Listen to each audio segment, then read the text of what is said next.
Catholic Church on. Number one. Number two, hindi gusto kong ipakita na 300 years of Spanish colonialism na nagamit ang Katolisismo. We rejected colonialism in the Revolution of 1896. Okay. Bakit Katoliko pa rin ng maraming Pilipino hanggang ngayon? Di ba? Makes sense, yes. So, because pinaghiwalay natin eh. Meron tayong way, alam natin na if you look at Catholicism, which was introduced to us by the Spaniards, there's certain similarities to the old religion of our ancestors. Diba? Well, as an anthropologist, ang tawag ko doon, nagkaroon ng syncretism. Oh. Bakit ang bilis at malalim ang naging pagtanggap ng mga Pilipino sa Catholicism? Okay, that's a good question. Remember that we have our own faith. And then there's always this notion na ang mga Pilipino ay ginawang Katoliko ng mga Espanyol. Okay. Which, in a ways, implies na ututo ang mga Pilipino. But remember this, granting na ito, kasi tanggap naman ng simbahan to eh. The religion was used for political purposes. And this is always the case. Every time. Until now. Every time. Oo. So, wag na kayong, kumbaga, it's not Indian special for the Catholic Church only. Yes. Okay? Yes. Indian special for the Catholic Church only. Number one. Number two, hindi gusto kong ipakita na 300 years of Spanish colonialism na nagamit ang Katolisismo. We rejected colonialism in the Revolution of 1896. Okay. Bakit Katoliko pa rin ng maraming Pilipino hanggang ngayon? Di ba? Makes sense, yes. So, because pinaghiwalay natin eh. Meron tayong way, alam natin na if you look at Catholicism, which was introduced to us by the Spaniards, there's certain similarities to the old religion of our ancestors. Diba? Well, as an anthropologist, ang tawag ko doon, nagkaroon ng syncretism.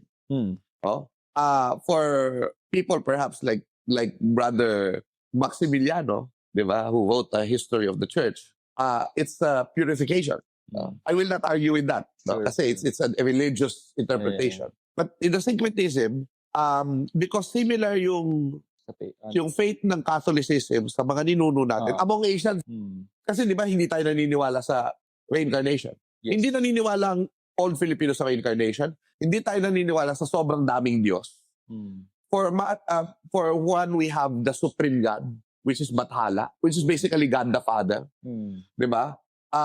We have belief in that we can ask favors to Anitos, which is basically the saints, if you're going to look at it. We have images, and we also have images of the saints and of the Lord that we venerate. So, you see there na we also got the good things about the faith. Diba? Love, diba? Faith, hope, love. Diba? Which is basically pakikipagkapwa. And ito yung beautiful. I think I'm the one who defined this eh. Sure. Dahil hindi ko pa nakita to in any Catholic publication. When the Lord came to us and became us, Emmanuel, God is with us. Yung termino na hindi ko nababasa pero ako ang unang gumamit. Sa palagay ko, please correct me if I am wrong, nakipagkapwa-tao ang Diyos sa tao through Jesus Christ. Yeah. Kasi naging kapwa ang Diyos. Yes. Hindi, siguro yung mga theologians, they're saying na hindi kapwa ang Diyos kasi Diyos na siya. But nakipagkapwa talaga siya through Jesus Christ. Kasi 100% human siya eh. Yan. So yun ang tawag ko sa Diyos. Diyos na nakipagkapwa tao. So, kasi yun nga, dahil conscious ako sa psikolohiyang Pilipino, inano ko yun, inappropriate ko yun. Ngayon, I hope pumapasok na sa discussion. Kasi ang daling ipakita kung sabihin, nakipagkapwa tao ang Diyos. Gets agad ng Pilipino yun eh. Kaya nga ang Nazareno, mahal na pong Jesus Nazareno. Bakit nakipagkapwa ang Diyos? Nakikita nyo pareho kulay. Nakikita nyo na hari siya, hari. May potensya, 3 potensya. Suot-suot niya, maringal. Pero bakit siya naghihirap? Diba? Tapos there's this notion na, itong mga Pilipino, kaya sila mahilig sa mga Santo Entierro at saka sa mga Nazareno, ay dahil sila ay obsessed sa death of Jesus kasi mga mahihirap sila. Ganyan. Okay. Gusto ko yung explanation ni Bishop Ambo eh. Okay. Cardinal Ambo, I'm sorry. Yeah. Sabi niya, yung Pilipino, alam niya, pagka siya'y namiminto sa Nazareno at sa Santo Entierro, sa Apo Mama Kalulu sa Pampanga, na hindi yan ang katapusan ng kwento. Yung sinabi niya, ang kamatayan ni Jesus, hindi yan ang katapusan ng buhay. Alam ng Pilipino yan. Tama. Yan ang simula ng buhay. Kaya namimintuho tayo sa kamatayan ni Jesus kasi yan ang simula ng buhay. Hindi yan ang katapusan. At alam natin na hindi Biyernes Santo ang katapusan ng kwentong ito. May resurrection. May resurrection. Kaya nga naniniwala ang Pilipino nun, sabi ni Reynaldo Ileto, yung worldview niya sa kasaysayan, noong panahon ng revolusyon, ay nakaayon sa worldview ng pasyong mahal ni Jesucristo na binabasa ng lahat ng Pilipino noon. I mean, ng lahat ng Katolikong Pilipino. Liwanag, dilim, liwanag. Nabuhay ang Kristo, naghasik ng liwanag, namatay, nagkaroon ng kadiliman, nabuhay na maguli, may liwanag ulit. Yes. Ang bayan noon, bago sinakop ng Spanish, maginhawa, nagkaroon ng pangapi, lalaya ulit. So yung tripartite view of Philippine history ay galing sa pasyon, una sa mga epiko, and then yung pasyong mahal ni Jesucristo na bagong epiko ng Pilipinas noong panahon ng Spanish.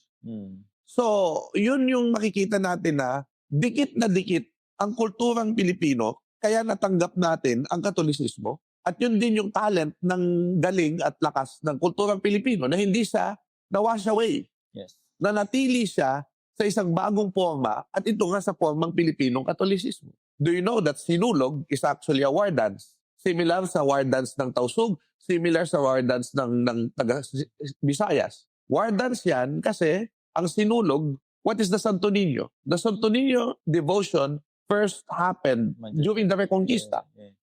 Na nilalabanan ng Spanish ang 700-year Muslim occupation of the Iberian Peninsula. Diba? Ng Spanya.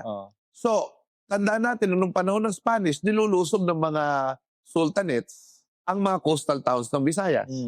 Kaya nagkaroon ng devotion to the Santo Niño, according to Professor Vicente Villar. Dahil it's an anti-Moro state. So, sa Cebu, di ba? So, sinasayawan nila ng war dance ang Santo Niño na eventually naging Sinulog Festival. So, if you're going to look at the history of the Philippines and how it transformed Catholicism and how we also transformed Catholicism, nakadikit siya. Hindi siya, kumbaga, indelible yung link sa ating kasaysayan. Hindi, kumbaga, kahit na hindi ka Katoliko, you just have to recognize it. It's there.